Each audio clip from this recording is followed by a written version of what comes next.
I can see him. Hare Krishna. This is Vedic Observer. My name is Śāstra-cakṣusā, and tonight we have the pleasure of joining us Sankirtan Prabhu. He's a longtime Brajavasi thespian. That is a he's an artist in the theatric arts, and he also is an award-winning author. And We're going to be going over some reading that he picked out and share a little short video. And then we'll have some questions and answers at the end. We're also joined with Devananda in his cabin in the woods.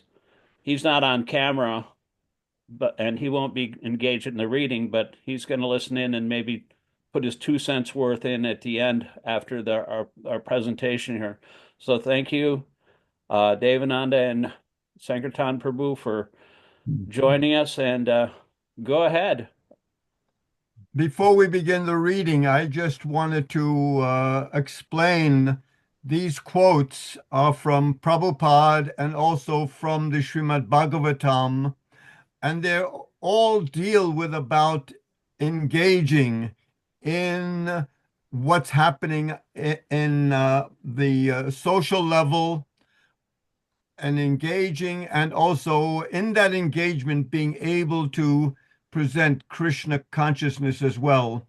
So right now, there's a lot of trouble in the material world as usual, and especially here in the United States, we have a lot of people are confused and in great anxiety about the present administration. So some devotees say, oh, we shouldn't get involved in politics.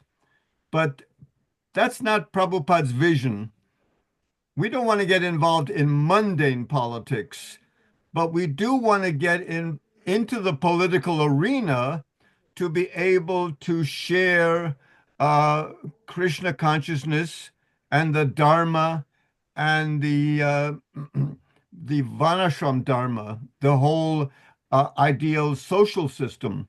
So that's what some of these quotes are about. Shik, do you want to take the first one? Okay, let me just pull up the text here.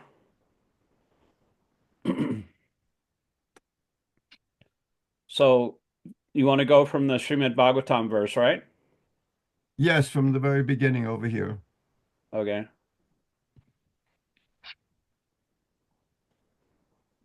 Wait a minute here. Okay. That looks good. All right. So this is from Srimad Bhagavatam. Let me just minimize this here a little bit so I can see it on the screen. Okay. Srimad Bhagavatam, Canto 3, Chapter 21, Text 55. Adamas cha samhate ta. Unrighteousness would flourish. Translation: if you gave up all thought of the world situation, unrighteousness would flourish, for men who anchor after money would be unopposed. Such miscreants would attack, and the world would perish. Yes, the adharmasya cha samedata. That's the first line of that verse. And that first line explains the translation is that unrighteousness would flourish. So we try to understand dharma and adharma side by side. Dharma, of course, is the universal principles that is the foundation of all civilized cultures and all religious movements. And we'll explain that a little bit more during the reading. Devananda, you gave class on that verse a couple of Yes, months ago, correct? that was Kardama Muni speaking to Swayambhuva Manu. Okay, so Sankirtan, do you want to read Bhagavad Okay, Gita? Bhagavad Gita. This is the third chapter 21st verse. Whatever action a great man performs, common men follow. And whatever standards he sets by exemplary acts, all the world pursues. And then I can read this. This is from Narada Muni, the next three paragraphs. Go ahead. Narada Muni actually was a great sage, and he was conversant in both spiritual and material sciences. So when King Yudhisthira was enthroned in Indraprastha, Narada Muni came and gave him some practical advice on how to serve the kingdom. Narada Muni actually he traveled here and there all over the universe, giving advice to saints and sages and kings.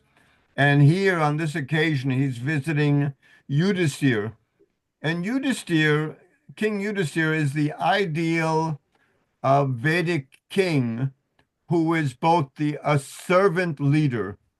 So Narada was thoroughly conversant in both spiritual and material sciences, and he wanted to impart to the new king the essential teachings of effective leadership. Here are a few of the 100 points that Narada made.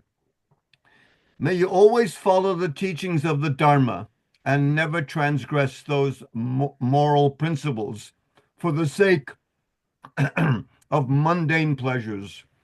May you surround yourselves with persons who are trustworthy and uncorruptible. Take guidance from persons who are educated in many branches of learning. May you never be cruel or impose harsh punishments. Surround yourself with commanders and ministers who are competent, intelligent, brave, charitable, and who conduct themselves with integrity. And the last section, do not allow anyone to get in position of authority who is not honest, who is without morals, who is greedy, or who cannot control his anger or passions. Reward those who are honest, humble, and knowledgeable. Be equal to one and all, and allow everyone to speak without fear. Show all respect to the virtuous brahmanas. Govern wisely, free from untruthfulness and anger. Taking good counsel from various sources, and never undertake a course without considering the outcome. Now, that's a really good advice for a king. Mhm. And I just thinking that this is exactly the opposite of what's happening now. I just read this. I bought this book from Amazon, best-selling book by, I think he's the editor of The Atlantic magazine, but it's called Cruelty is the Point. All these mass deportations and things, and all this that is going on, the firing of all the government workers, the demonizing of civil servants. They say that they're leeches on society, and the DEI, uh, you know, uh, minimizing people of different colors or different gender identities and marginalizing them, and especially, the migrants. Um, there's a verse in the Bible about the Good Samaritan. Are you familiar with that, Sankirtan? Yes, I'm familiar with that story. And I read a book called The False White Gospel by evangelical Christian named Jim Wallace. And he said that the point of that is the Samaritan was actually the enemy of the Jews back then.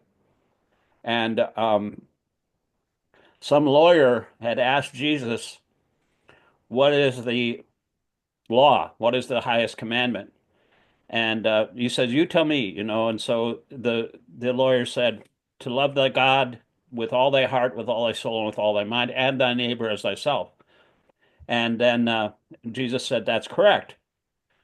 And so the lawyer he had like a real conniving mind. And so he asked Jesus, who is my neighbor?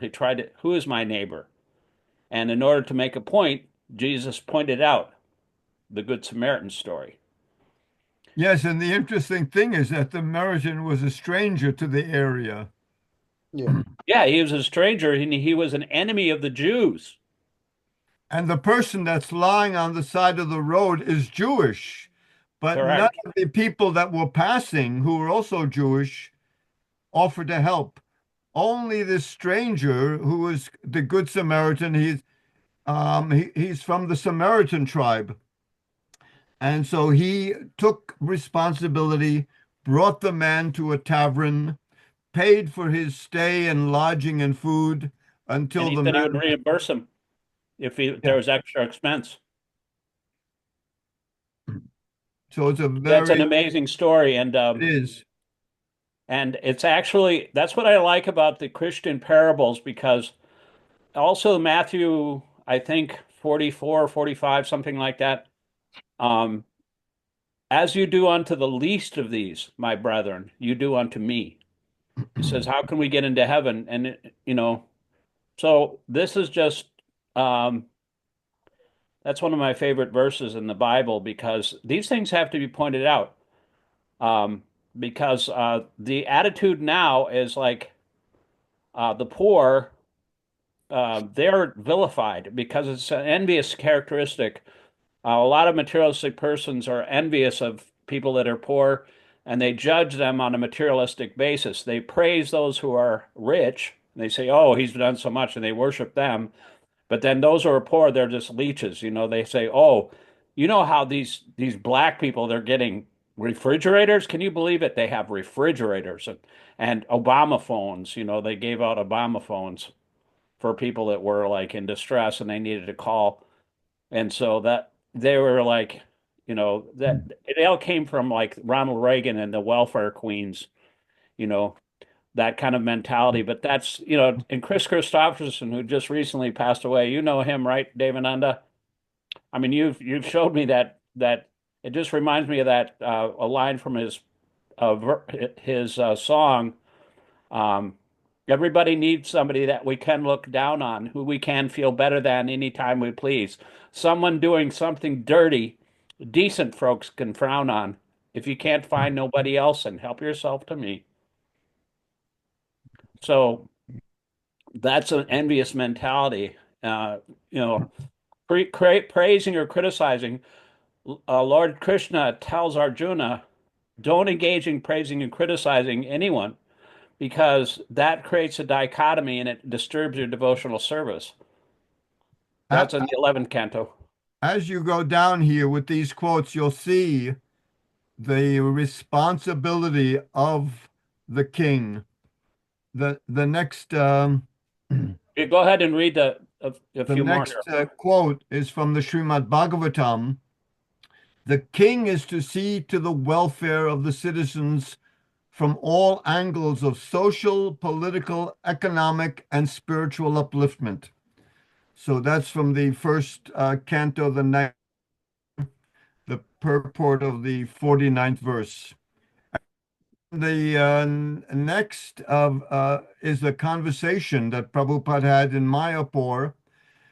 But our duty is that we shall arrange the external affairs all so nicely that one day they, the public, will come to the spiritual platform very easily.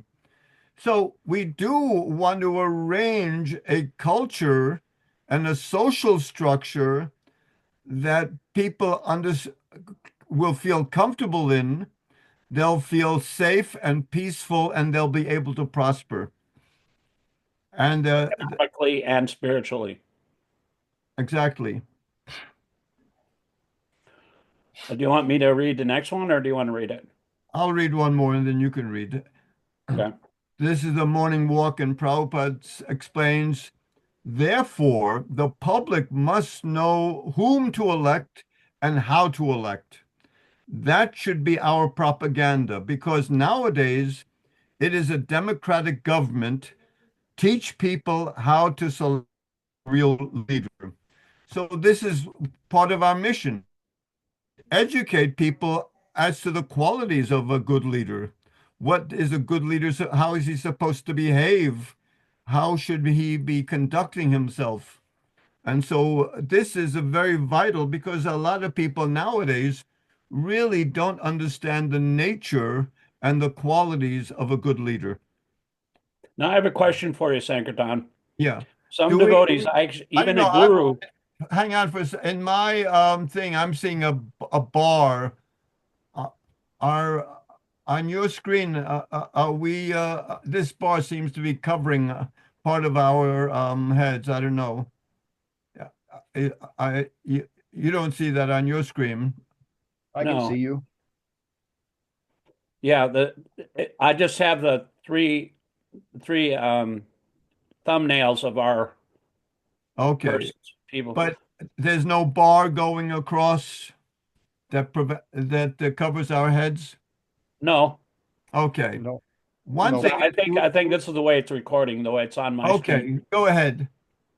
So I just had a question because I inquired from a guru in ISKCON. One thing is, if we're having conversation, maybe we should go to the visuals, Oh, okay, yeah. to the text. We can get back to the text later on. So grid form. Let's see here. Stop sharing. Okay, great. Okay, I got so it. then I'm going to go back to the multi-speaker. Oops.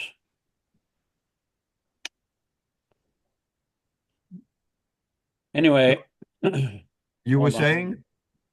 I was talking to a a guru in ISKCON, and he is very much involved in book distribution. He has disciples that are doing huge book distribution. Uh-huh. And I asked him about um,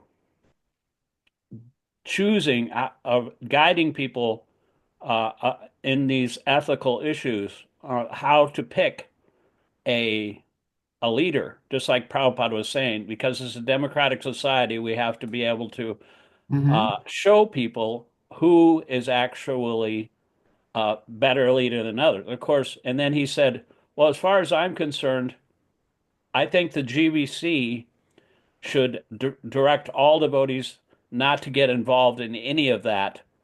And unless they're totally 100% aligned with Prabhupada's teachings.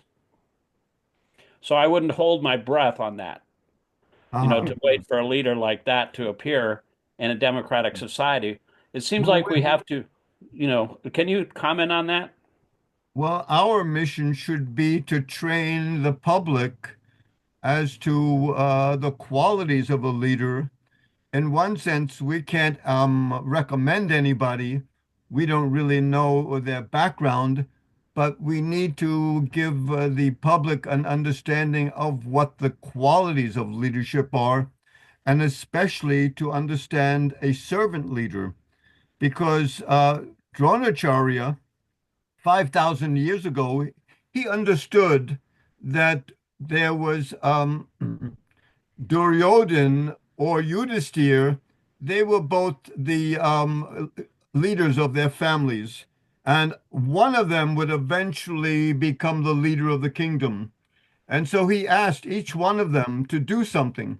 He asked Duryodhan to go out into the kingdom, into the city, and find somebody who is better than him. And he asked Yudhisthira to go out into the city and find somebody who is lower than him. So they both go out, and Duryodhan is looking around, and he's like evaluating everyone, and he's saying, "Oh, there's the merchants in the marketplace. I'm better than them." And then he goes and he sees the Brahmins, and he said, "Oh, I protect the Brahmins. I'm better than the Brahmins. He's always better."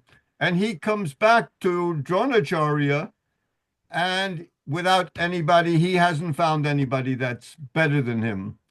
And so, in one sense, he's thinking, he's very prideful, thinking that he's the top man. And Yudhisthira, in the meantime, is going around. He's looking for somebody lower. And he says, "Oh, the merchants, why they contribute such a valuable thing to our culture and society. They make things and they grow things and they serve the people here in the marketplace. Actually, they're better than me. I'm their servant." And then he sees the Brahmins and he's saying, "Oh, the Brahmins, they disseminate knowledge to the public. I'm their servant." And then he sees so many different people and he always takes the humble position. This is the position of servant leader, that he's the servant to the public, not the dominating influence of the public. And so he even comes upon somebody who is drawing water from the well. And he said, "Ah, I found somebody who is lower than me," because that day happened to be a fast day. And nobody should be either eating or drinking anything. And he thought, "Oh, this man, he's drawing water from the well to quench his thirst." But then he sees the man is actually not drinking any water, but he's bringing the bucket to his horse, and the horse is drinking. And so Yudhisthira is thinking, "I'm such a fool. I try to judge this man, but actually I'm the lowest." And he comes back to the teacher Dronacharya and humbly submits himself as the lowest. And so Dronacharya sees that Yudhisthira is actually the one who is qualified to be the real leader, because he's in the position of servant leader, not domineering leader. You know, I was in a, are you a member of Varshana Swami's family group? No, I don't think I am. Okay, that Madri manages that WhatsApp group, and she quoted Varshana Maharaj talking about leadership. I think this is relevant in this case. It says, this is Varshana Swami. He says, a good leader surrounds himself with wise counsel. Everyone sees through different lenses, hearing from different perspectives, offers more holistic picture and understanding. The worst danger, even more than evil, is a leader who thinks and is influenced by those who are overconfident of their own opinion, thinking, quote, I know it all, end quote. Mhm. No, that's a So problem. I asked the question, I got in trouble because I asked the question, which which leader said, I alone can fix it? And somebody responded with two emojis, an orange like the fruit, and then a clown face, orange clown. Mhm. Now, I didn't say, but then some, I think somebody mentioned, that as far as I'm concerned, we don't talk about politics in this thing. And I said, okay, well, I'm not going to mention any names, but I think Varshana Maharaj, he brought this up for a reason because it's important. We should be educating devotees how to discriminate between good leaders and bad leaders, and the devotees should also take that understanding and then disseminate that into the public so that they can choose good leaders because nobody knows. See, there's so much lying and deception going on now. And there's one woman named Hannah Arendt. She's a political philosopher. And she said that when lying becomes a political propaganda piece, then it becomes to the point where nobody can discriminate the truth from what's a lie, and then they become cowed and they think it doesn't really even matter, and so that then the authoritarians can step in and rule, and so they can't choose their own governance. So Well, that's what they want. They don't want anybody to make their own decisions, so they lie and deceive. this is why the public needs to be trained about the principles of Dharma. So there's four principles, the four pillars of Dharma, and one of them is truthfulness. So that has to be the basis of a civilized culture. You can't have a civilized culture without truthfulness, and the others are compassion. We need to be truthful. We need to be compassionate. We need to be clean, both internally and externally. And we have to have a sense of self-sacrifice. So those four are the principles of any type of society. And the thing is that if those four are lacking, then eventually the entire culture deteriorates and it collapses. And that looks like what we may be headed toward, a collapse of culture, because the four basic principles of Dharma are being eroded. On my wall in back of me, I have a picture of King Parikshit um, defending the cow, Dharma, and the bull. And the thing is, um, that's right up there you can see on the Krishna's right in back of me in that tapestry, and Yeah, on the right-hand side of the I see screen. it.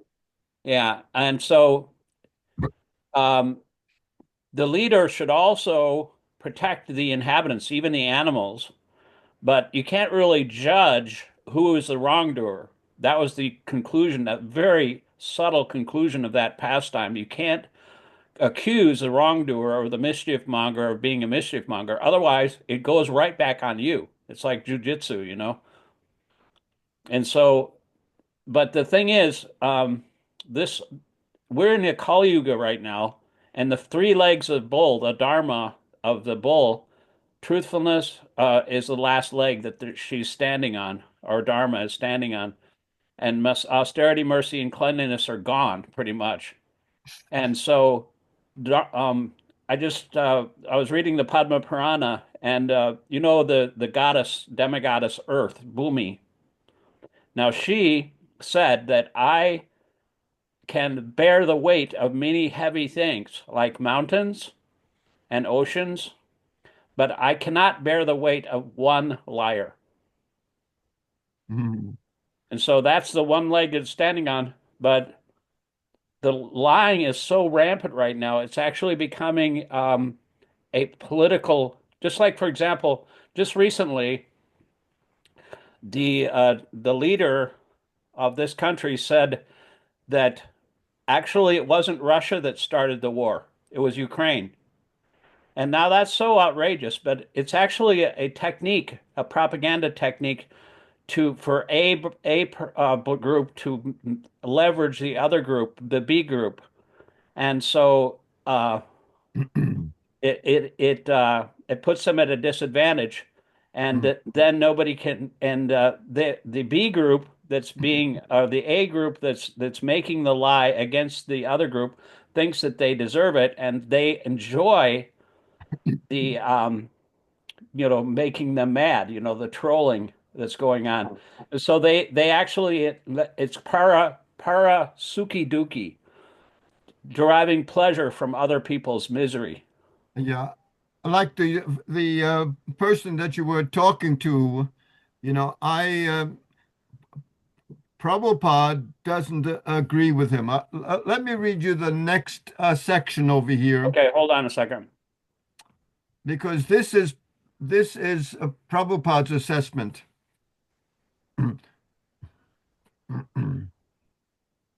Yeah, it's the Srimad Bhagavatam 1:17-27. I'll read that. Okay. Now the she is Mother Earth, the chaste one, being unfortunately forsaken by the personality of Godhead, laments her future with tears in her eyes. For now she is being ruled and enjoyed by lower class men who pose as rulers. And then you have the purport by Srila Prabhupada. And so I just want to make a comment that it's imperative that devotees and scholars and kshatriyas who are familiar with the Dharma are very much involved in the social structure. And that's what Prabhupada talked about in the last year of his life when he wanted to introduce the Varnashram system, Right. Varnashram Dharma. And so the purport by Prabhupada, the Kshatriya, or the man who is qualified to protect the sufferers, is meant to rule the state. Untrained lower class of men or men without ambition to protect the sufferers cannot be placed on the seat of an administrator. Unfortunately, in the age of Kali, the lower class men without training occupy the post of a ruler by strength of popular votes. And instead of protecting the sufferers, such men create a situation quite intolerable for everyone. Such rulers illegally gratify themselves at the cost of all comforts of the citizens. And thus the chaste Mother Earth cries to see the pitiable condition of her sons, both men and animals. That is the future of the world in the age of Kali, where irreligiosity prevails most predominantly, and in the absence of a suitable king to curb irreligious tendencies, educating the people systematically in teaching of Srimad Bhagavatam will clear up the hazy atmosphere of corruption and bribery and blackmail. So this, again, Prabhupada is stressing that we need to educate people as to how to vote, who are the leaders, and also educating people in the Srimad Bhagavatam, because the Srimad Bhagavatam gives so much training and so many examples of what to do and what not to do. And Yeah, so, I was just go the ahead. Prabhupada's. I think I sent you that bicentennial issue of Back to Godhead interview with Prabhupada talking about declaring our dependence on God. He talked about the Varnashram system and he was talking about the leadership. And he said the leaders have to be trained. It's very, very important that the leaders be trained. And also the citizens need to be trained in picking the leaders. Yeah, so the citizens have to be trained. The voters they're the one that are voting, and the leaders also have to be trained. And Prabhupada created a Brahmin class to help do the training. Right. So if we don't step up to that responsibility, then what is our position in society? We're not stepping up to the responsibility that Prabhupada wanted us to fulfill. That's what my audiobook mentor, his name is Adi Prusha from Ukraine. I don't want to mention too much about him because he's in a very bad situation right now, being in Ukraine. His Sure. parents are in Ukraine.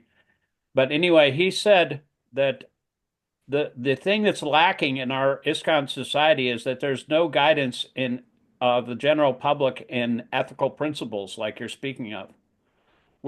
That is our great lack, and we're taught actually to avoid all these kinds of topics, even if they're remotely related to any kind of political thing because they want to, they don't want to get into judging or, declaring this is good or this is my friend or this is my enemy, partisan politics. Prahlad No, we're Maharaj not was only interested in 5 years partisan. old and he knew more than all of these politicians combined because they tried to teach him about this Machiavellian politics of friends and enemies. He couldn't relate to it. And he was only 5. Yes, so that's why at the very beginning I made a distinction. We're not interested in mundane politics. Right, We are interested in presenting these universal principles in a political arena. right. And So, how to judge. You know, I think well, I used to read Emerson a lot, and Emerson, we don't have to pick out a personal, we don't have to just like the Pope. Well, the Pope, God help him right now because he probably is on his last legs. But he didn't want to say who to vote for. But the thing is, we have to make the best use of a bad bargain and understand who it has the best qualities according to the mode of goodness or whatever mode that they're in. And you don't want to pick, a lot of devotees say, well, they're all demons. It's just like a false equivalence thing. Uh-huh. And they say everybody's a demon, nobody's engaged in Krishna consciousness. We're all transcendental to that, and we don't want to be involved in any of that. So we're Uh-huh. not going to even talk about it. But you have to educate people and as to what is uh, favorable for Krishna consciousness. We have to accept everything that's favorable and reject everything that's unfavorable. Now, might not want to talk about politics, but if you want to, I mean, Prabhupada gave the example of getting out of the rain. If you're in weather, you want to cover yourself, because you don't want to catch double pneumonia like the Pope has. So we have to be practical in our, as you say, cultivating transcendence, a dharma and a dharma at the same time. We have to cultivate nescience and transcendence like a two-railed train and deliver that message in the interest of elevating people gradually to Krishna consciousness. And Prabhupada wanted that, like that part that you read, we have to create a framework where people can easily understand that this is the best way to go to have a happy, normal life, and not be affected by all these um, diversions. And Let me so, let me go jump down ahead. a couple of quotes over here to this in a talk in Mumbai. It's just a few verses. This is pretty relevant. In a Okay. talk in Mumbai on April 25th, 1977, Srila Prabhupada reflected, so many people are suffering for want of good leaders throughout the world. And Prabhupada explains that devotees are always thinking of the welfare of people in general. And he writes in his purport in the fourth canto, consequently, they, meaning the devotees, sometimes have to come down to the political field and take steps to correct the misguided government or the misguided royalty. Now that's from the fourth canto in the story of King Vena, right? Yes, yes, and that's a very important story. Yeah, and there's another story. Let me see if I can pull it up here real quick. But I made this one here, I believe. No. The great sages began to think that although a Brahmana is peaceful and impartial because he's equal to everyone, it's still not his duty to neglect poor humans. By such neglect, a Brahmana's spiritual power diminishes, just as water kept in a cracked pot leaks out. That's from the fourth canto as well. Hmm. No, there's a lot of good stuff in the fourth canto in regards Yeah, to Vaishnava engaging in the world at large. We need yeah, this and engagement. correcting the Kshatriyas, the rogue kings like Vena, and they actually produced an incarnation of Vishnu out of churning his body. I have no idea what that means, but can you explain what does churning mean? You know, churning, it's like if you're churning milk into butter. Yeah, but So how you change a dead person's I body haven't the into slightest Vishnu? idea. That's way beyond my pay scale. I have no idea. But at the bottom of these quotes, I have focusing on a solution, Yeah. and I have 4 points that I recommend to people in general. Are you going to finish this Three Gates of Hell, or you want Okay, to? why don't you finish those before we go on? Yeah. Okay. From Bhagavad Gita 16:21. This is the description of the divine and the demonic.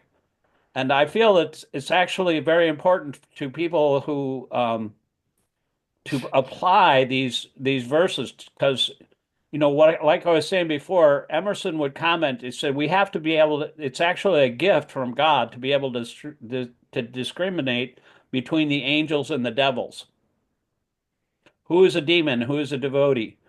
Krishna lists all the qualities of these people, and we have to actually understand, not judge, but actually understand from Krishna's viewpoint. We can't judge anything, but Krishna can make a determination of how to serve him and how we avoid in the second class platform. We can avoid the envious, and we make friends with the devotees, and we just deal with every single person but we have to deal with person. We can't live in our little opaque bubble apart from society. We have to integrate into society in order to preach. If there's no preaching, all of our temples will close, just like all the churches and temples and mosques are closing in the United States.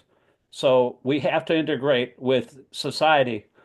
So there are three gates leading to this hell: lust, anger, and greed. Every sane man should give these up, for they lead to the degradation of the soul. On November 13, 1970, Prabhupada urged, we should tax our brains to find as to what is the best way to present Krishna consciousness to particular people at a particular time and place.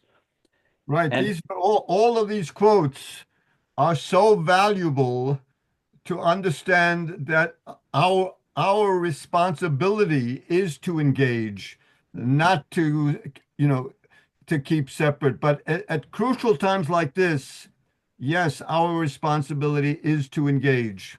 And that's why devotees, sometimes they tell me, how come you didn't engage in Obama administration or any other administration?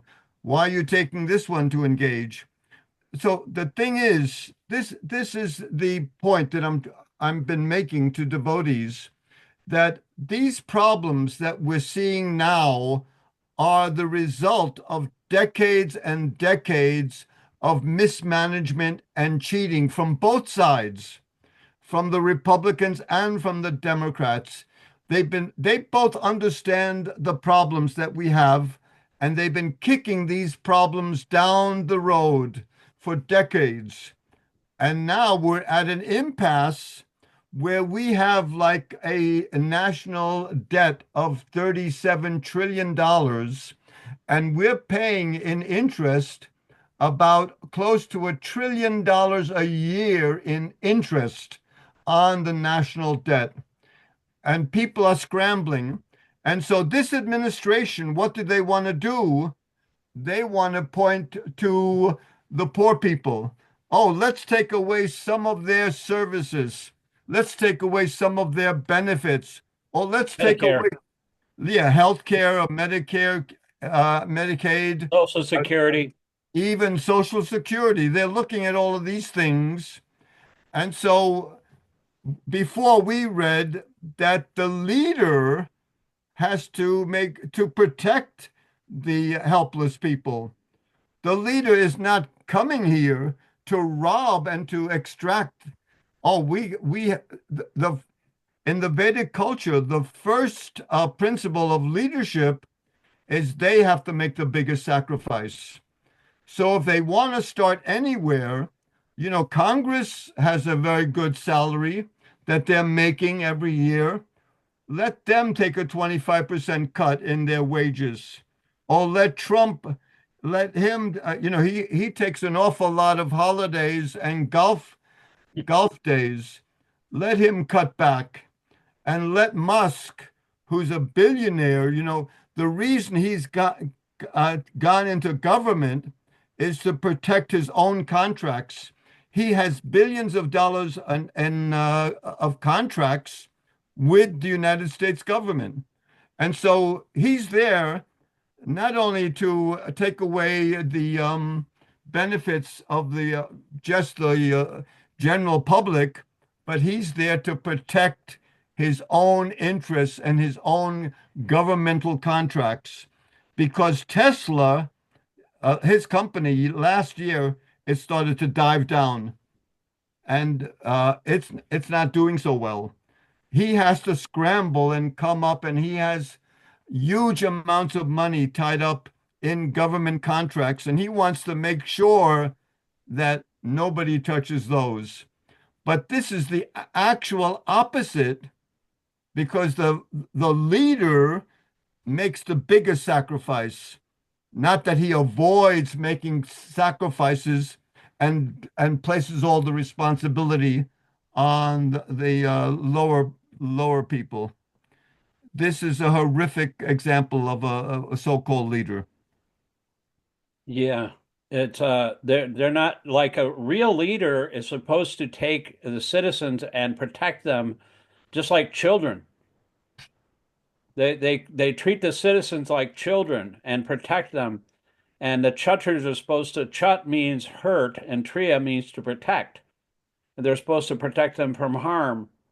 And the Brahmanas are the head of society. So, and then the Shudras, everything works together. And the system was created by Krishna himself. So it's not like some kind of caste system as people criticize. It's actually a natural system for gradual development. Just like Prabhupada was saying, we want to introduce this system so that people can become prosperous and Mm. live comfortably and economically well off by utilizing the gifts of God for God's service. And if everybody works for the serving God, then everybody will be happy because then they're not thinking of themselves.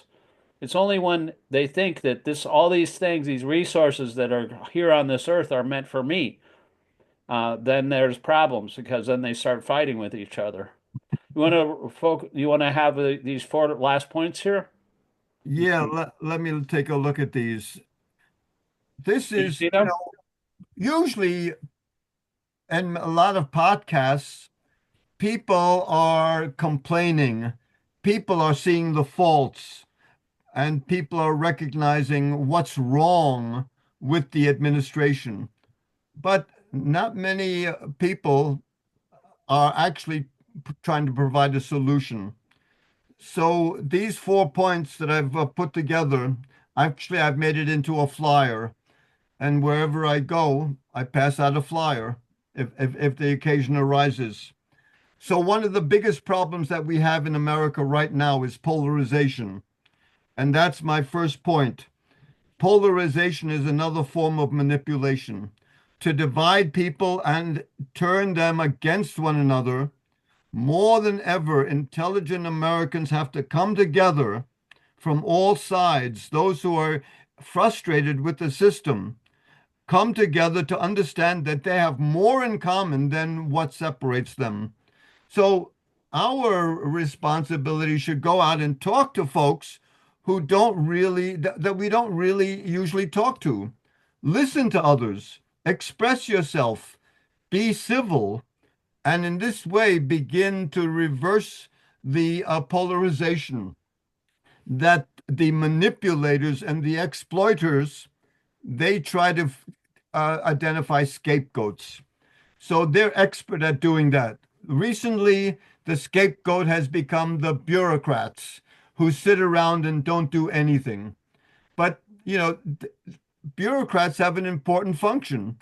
Other times, the scapegoats have been the illegal immigrants or the Migrants. liberals or, Or this the one. Jews in the 1930s. Yeah, exactly. So that's the first point. People need to connect and break down the barriers that the manipulators and exploitators have created. Next, number two is people need to understand the universal principles of Dharma. We've talked about this already. Truthfulness, compassion, internal and external cleanliness, self-sacrifice. These are the basis of all civilized cultures. Without Dharma, society deteriorates and collapses.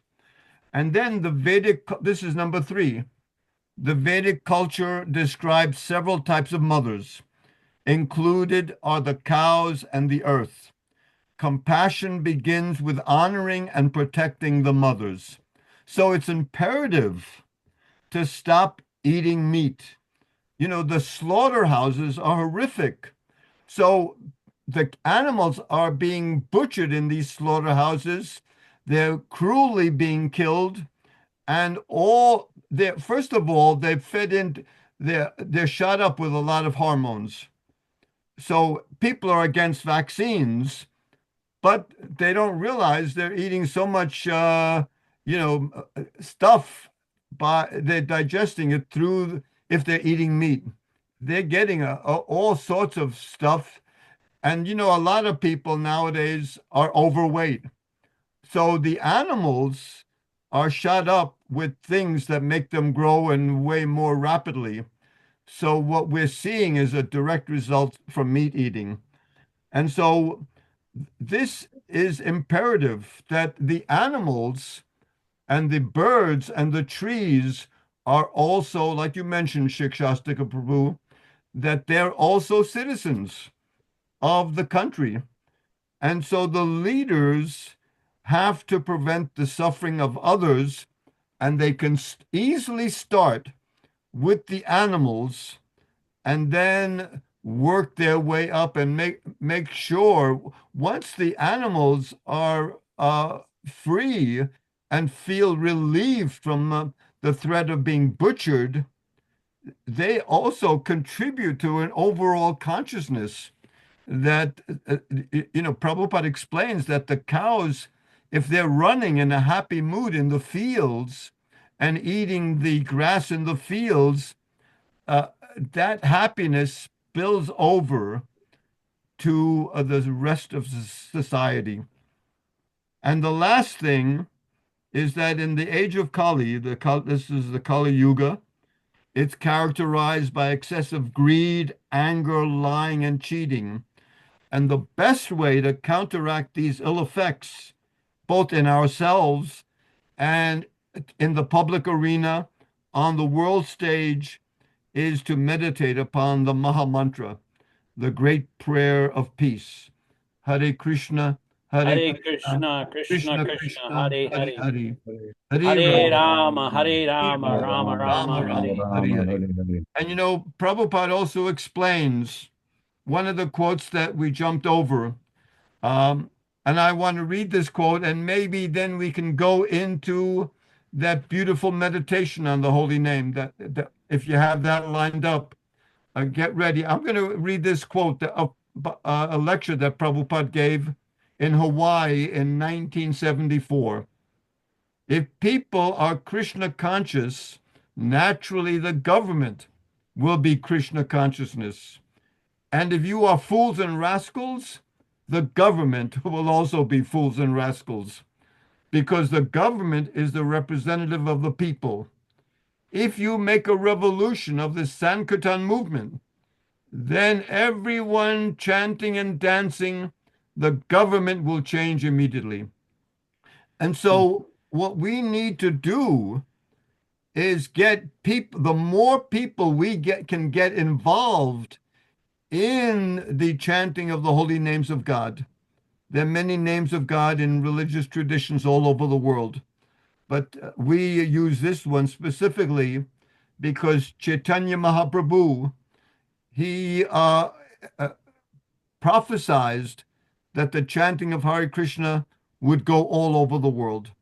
So we're going to spend just a few moments and we'll come back for question and answers, a little bit more discussion.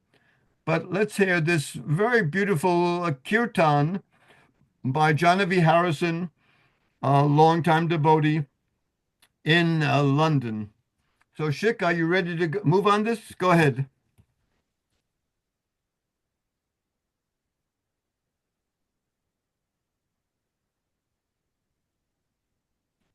Is the sound coming up? Can you see it? I see it, but I don't hear it.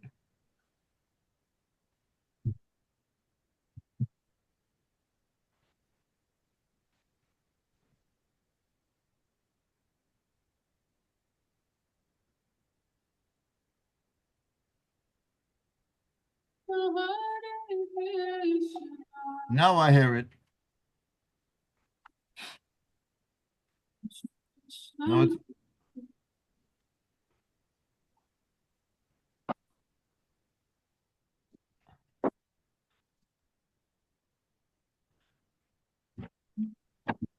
No, I don't know. The sound's breaking up.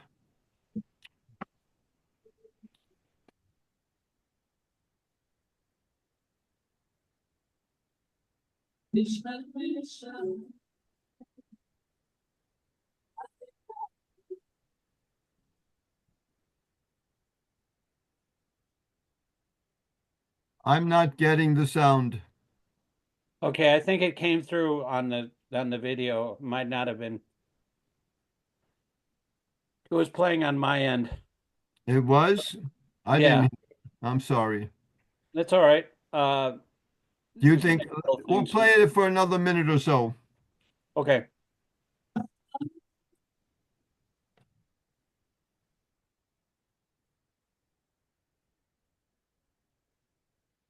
So there are shots of the audience.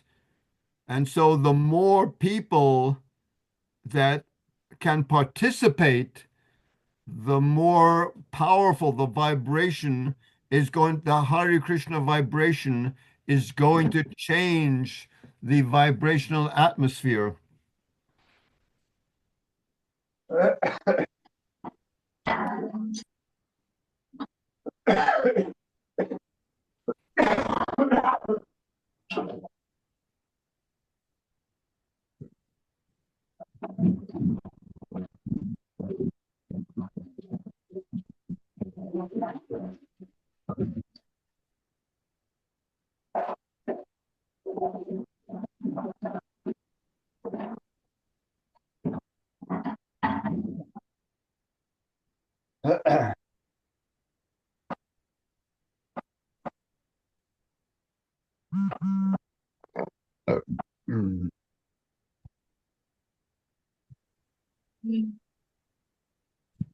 So we should probably wrap it up now. That's good. That was good. I didn't hear it, but it looked, it's such a beautiful chanting. The devotees can get together. Other people can be encouraged to participate. What we need to do, the devotees all over the world need to create a brochure to hand out profusely why we're chanting the holy name of Krishna in the public arena and encourage people to join us. Unfortunately, after 60 years of chanting in the public, we hardly get anybody. We have a few people here and there might join in, but not a serious amount of people that we need to change the vibrational atmosphere from in the mode of passion or in the mode of ignorance. At least let's bring it up, into the mode of goodness. And of course, the chanting itself brings it up into the transcendental uh, vibration of the holy name. Prabhupada So said if 1% of the population become Krishna conscious, the whole world can be changed. yes, is the that vibrational level can be changed significantly for the better. Devananda, do you have anything to add? Thank you for sharing all this. It's really inspiring.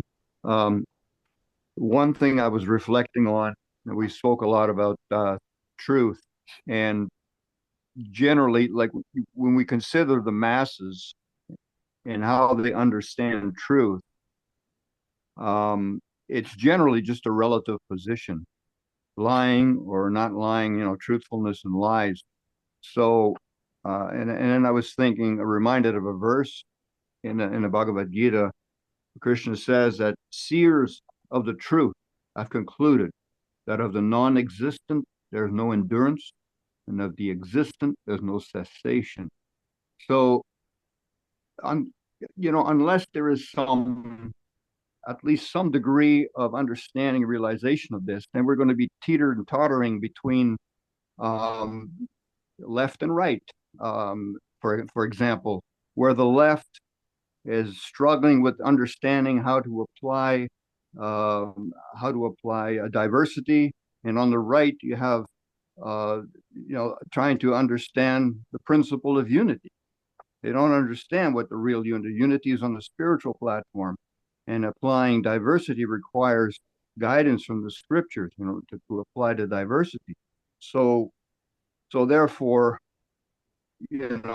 understanding this essential truth, transcendental truth, that we're not these bodies. I mean, that's like, it always goes back to that. Yeah, the unity, the diversity, equity, and inclusion, there's a whole backlash And basically it's reverting to racism, exclusivity, and exclusion. Like Emerson once said, the exclusionist in religion excludes himself from heaven by excluding others. So this whole mentality is basically a white grievance. The white man thinks he's superior to women and blacks, and the whole idea of diversity, equity, and inclusion is to broaden the outs the workforce so that you can actually include other people, because white employers they had a tendency to just employ white people, and so they said, well, let's look at other people and see if they're qualified. So it's actually helping other people, but they think white men, like the governance right now, they think that if you employ women or black people, then that's taking away my job. But it's actually not. It's actually the opposite. And so it's not an exclusion. I remember I just my favorite band in the early 2000s was Creed, and they wrote this one song called "One." And it said the beginning of the song was. Um, uh, Affirmative may be justified. Take from one, give to another. The goal is to be unified. Take my hand. Be my brother. And so, we have to actually make a sacrifice for the cause of unity, and not exclude others or separate them because of their race or gender identity. Everyone's a human being. That's another thing that Jim Wallace said. There's the first chapter of Genesis is it includes the idea of imago Dei, the image of God. And Prabhupada also says that we are created in God's image. And so that means immigrants too. People of color, people of different ethnicities are also God's children. And to actually discriminate them against them on the basis of their skin color or whatever is actually an assault to God himself, because we are all created in God's image. And so it's not just a political thing, it's actually a spiritual thing that's deeply ingrained in all traditions, that we're all created in God's image, and so we should all, be treated equally. Like it says in the Constitution, there's a lot of things in the Constitution or the Declaration of Independence, all men are created equal. That's kind of like a Vedic aphorism. So we should all, look at these higher principles and try to apply them in our lives. I'd like to make a concluding statement, if I may. Sure. One thing is, if people want to get in touch with me, this is my website, mahabharat-project.com. I also have authored several books. One of them is the Mahabharat, and the other one is the about Hanuman's quest. So those are also on the website. But the thing is this, that we want to explain to the public what is Dharma. Dharma means the principles of educated, civilized culture. And what is adharma? Adharma means the activity of those who are wicked and impious, exploitative, cheating. So this is very important. And one thing that's distinguishes these two, there's a number of things, of course, that distinguishes these two camps. But one of the things that I find easy to relate to is that people need regulation. A lot of politicians nowadays are talking about deregulation, and this is an atheistic pursuit. when things are deregulated, then there's confusion. Can you imagine if the rules of the road people are driving around, if that was deregulated, what would happen to people? People would be hurt. There would be crashes. There needs to be regulation, first of all, in our own lives, that we're happy and satisfied and peaceful and we can prosper. That needs to be there. And then we need that same regulation in society to protect people. So that's what is called Dharma. We want regulation. And the four principles of Dharma are basically principles that help us advance into a transcendental understanding of who we are and our relationship with the world around us, and ultimately our relationship with God. So the Dharmic people, they are advocating regulation. The cheaters and the adharmic people means not. So we have people who are dharmic and people who are adharmic, not dharmic.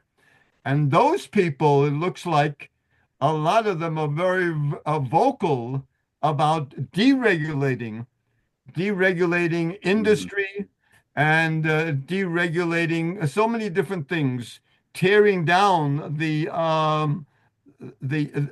structures of what the Constitution is all about. This is totally adharmic, means that it's demoniac, a demoniac mentality, ultimately meant to control and manipulate and to cheat the public. So think about that. I'm glad you This I'm glad you brought that up. Thank you. But think about being in a car driving around the city where there are no rules of the road. It would be devastating. So I've been with your eyes closed. but That's a song by John Henley. But it just reminds me of there's a whole political party called the Libertarians. Basically, libertarian means you're a Republican who wants to smoke pot and get laid. And they don't believe in governance. They don't believe in regulation. So if you want a libertarian paradise, you should move to Somalia, where there is no government. But that's not a very good place to live because it's just chaos. There's no governance. There's no fire department to put out your burning building. There's no rules or regulations. Everybody's just like an animal. That's basically an animal society, and that's not a way to live. And I was David, just reflecting on well, I'm glad he brought up that point about regulations and that, for example, generally the masses are not expected to come to the transcendental level. Everybody's going to come up to the transcendental level. Not necessarily. And I was quoting that verse. Yeah, so I was quoting that verse in regards to the need for, having individuals getting some degree of realization of distinction between matter and spirit. But this is information. I forgot to mention that actually this is a great need within the realm, the arena of spiritual advisors. When it comes to interfaith dialogue, I think there may not be enough conversation in that regard. A lot of times it revolves around, ethics and pious activities, or whatever, all these, great things. But when it gets down to the spiritual science, and what is the unifying principle that holds it? And I don't hear that conversation much, and so that is the responsibility of the spiritual leaders in the world. If they're going to be able to harness, get the spiritual strength to challenge the political leaders, like a great example was like King Rahugana, and then when he heard from Jada Bharat, wow, it registered, So that is a responsibility of those who have some spiritual direction. And Prabhupada actually mentions in the light of the Bhagavat, he encourages people from different religious traditions coming together, joining together to fight these forces of adharma, of evil. Mm. And Prabhupada, even before he came to the United States, organized League uh, of Devotees. the League of Devotees in India. Yes. Mhm. So I thank you for allowing me to share a little bit about my concerns and about my passion, Shikshashtaka Prabhu. And I think this will be a great platform for devotees. I really love the title of this platform, the Vedic Observer. So we have to see and how to observe society with the eye in the eyes of the Vedic tradition and the Vedic principles and culture. Mm. Yeah, thank you for joining also. And hopefully we can continue this. As far as the interfaith dialogue is concerned, there are many groups that are actually trying to defend the the immigration.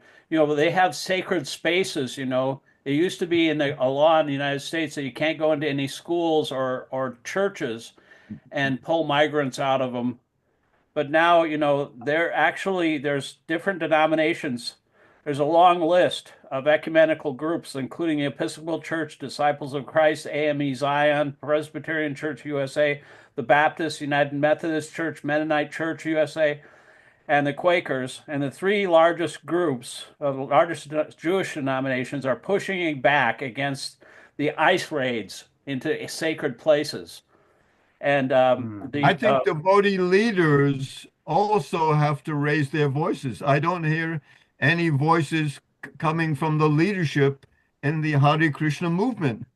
Yeah, I think it's why don't imperative. we should actually be joining with our brothers and sisters of different faiths. Actually, one of the Salon magazine pointed out that Mennonites are not easily disturbed. He said uh, when you when you are finding yourself pushed back on by the Mennonites, you've really stepped in it because they're really not Right. that outspoken. So they know there's pushback on all kinds of levels. But Rachel Maddow once said that, when that one Episcopal Church bishop, I think, after the election, Yes. and J.D. Vance were sitting there, and she said, "You should understand that these are um, sacred principles to protect these people that are in your country." I don't know exactly what she said, but he didn't like it, and she really told him right to his face, you know, and so the thing is, we can also say the same thing, and based on we have the weight of all our scriptures and all this whole disciplic succession, so we should join together and preach Dharma in a universal way, not in a sectarian way, but on the principle of universal Dharma from Krishna. And it's just Mhm. it's easy to see the similarity. I wrote a pamphlet called just based on, I passed it out in Vandergrift at a Christian or at a Christmas festival, and it was the amazing similarities between Christ and Krishna. Mhm. You're talking about like Herod and Kamsa. I mean, that is Right. unbelievable. And I was passing that out, and then I actually sold a Christ and Christian to this one young lady coming out of a gym, and Anuradha caught me doing that and said, "No, you can't do that." And so she stopped me from selling those books. And so that's like, you know, I can't understand how you can that wasn't even her jurisdiction, but I don't want to get into criticizing her, but we should use all of the tools that are available to us to reach out to different faiths and preach Krishna consciousness, or or the principles of non-sectarian Dharma so that we can actually establish a universal brotherhood, a non-sectarian principle of a democracy of human beings, not based on a multiracial democracy. That's basically what we have to have. We can't have like one ruling class, one white Christian nationalist party that's dominating everything. We have to have a multiracial society, right? And also, it's perfectly all right if devotees don't agree.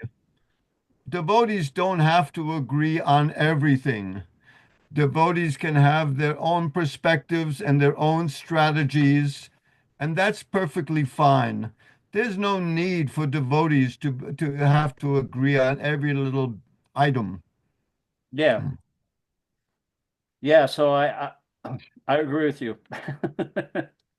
But I'm but thank you for joining. I think Devananda had to drop off because he was having a coughing fit there. Yeah, I'm gonna head out myself again. Thank you so Hare much for Krishna, the Prabhu. service. It's a great pleasure. Yeah, and I will post this and send you a link.